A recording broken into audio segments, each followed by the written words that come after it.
शिल्पा की आदतें ठीक नहीं थी। वो ना बोलने से पहले कुछ सोचती और ना ही कुछ करने में। उसकी इस आदत से सभी परेशान रहते। बहन, घर पर मेहमान आए हैं और शक्कर खत्म है, थोड़ी शक्कर दे दो, मैं बाजार जाऊंगी तो ले आऊंगी।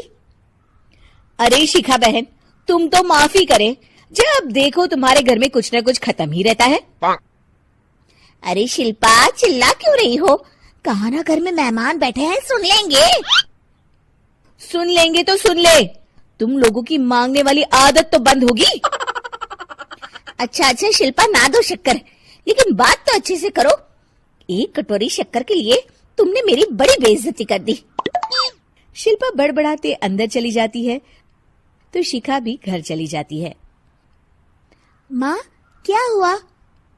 अरे कुछ नहीं बेटा, पता नहीं कहां कहां से ऐसे पड़ोसी आ जाते हैं, जब देखो तब कुछ न कुछ मांगने के लिए घंटी बजाते हैं। अब घंटी बजे तो दरवाजा ना खोलना। पता नहीं माँ की ये आदत कैसे बदलेगी, किसी को कुछ भी बोल देती है, बोलने से पहले सोचती भी नहीं।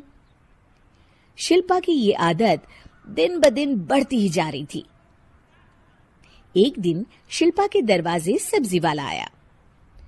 सुनो भैया, मुझे ये भिंडी, टिंडे, लौकी और आलू के साथ 1 किलो प्याज दे दो। जी बहन जी।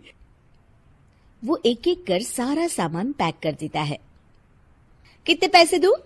220 रुपए पूरे। अरे इतना महंगा नहीं। हाँ, मैं तो सिर्फ 150 दूंगी। नहीं, पैसे तो पूरे लूंगा, नहीं तो सब्जी वापस कर दो। ऐसे कैसे वापस कर दूंगी?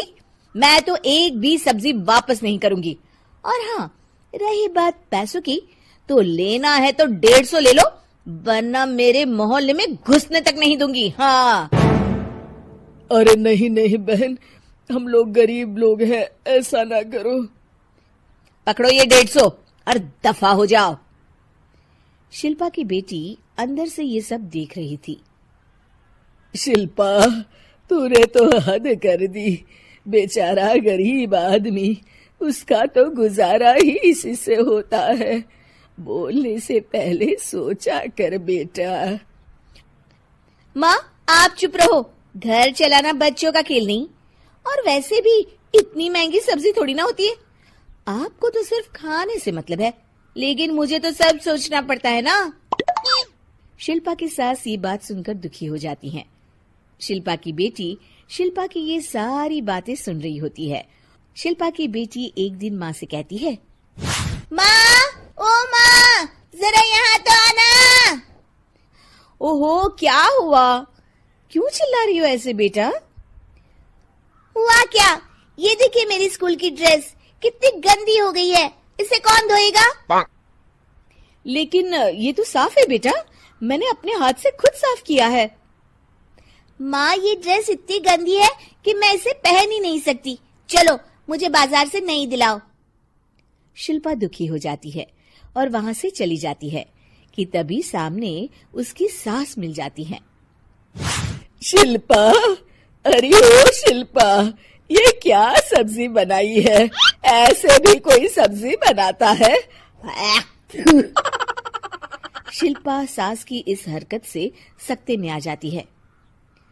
अरे माँ को तो मैं जो बना दूं उन्हें वो पसंद आ जाता था, फिर आज वो ऐसा व्यवहार क्यों कर रही हैं? शिल्पा कुछ समझ पाती कि थोड़ी ही देर में उसका पति आ जाता है। अरे शिल्पा, ये क्या है? क्या हुआ आपको?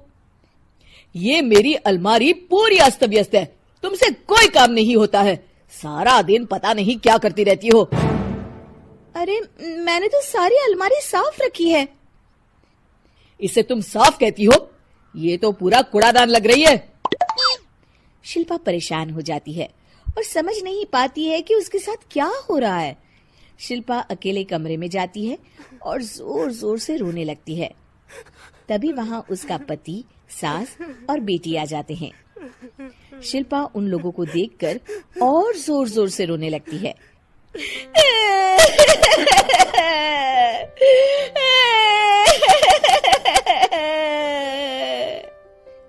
कि तभी उसकी सास उससे कहती है, क्या हुआ?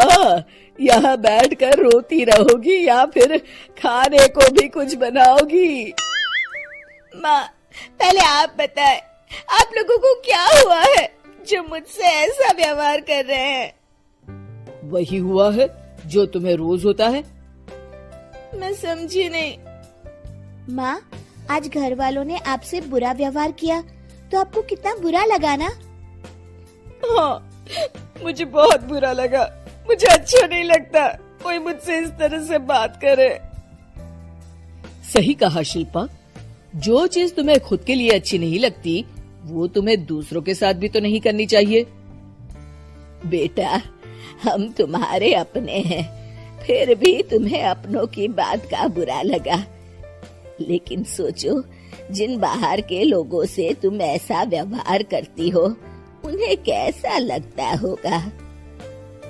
हाँ माँ, आप सच कह रही हैं। मैं आप लोगों से माफी मांगती हूँ। मुझे कड़वा नहीं बोलना चाहिए। मैं समझ गई, मैं आपकी हूँ इसलिए आप लोगों ने मुझे सुधरने का वक्त दिया और मेरा साथ दिया। लेकिन जिन बाहर के लोगों से मैं बुरा व्यवहार करती आई, वो लोग मेरे कड़वे बोल से कितने दुखी होते होंगे। मैं वादा करती हूँ, आज से ऐसा व्यवहार किसी के साथ नहीं करूंगी। सीख, हमें दूसरों के साथ वैसा ही व्यवहार करना चाहिए जो हम खुद के लिए अपेक्षा करते हैं।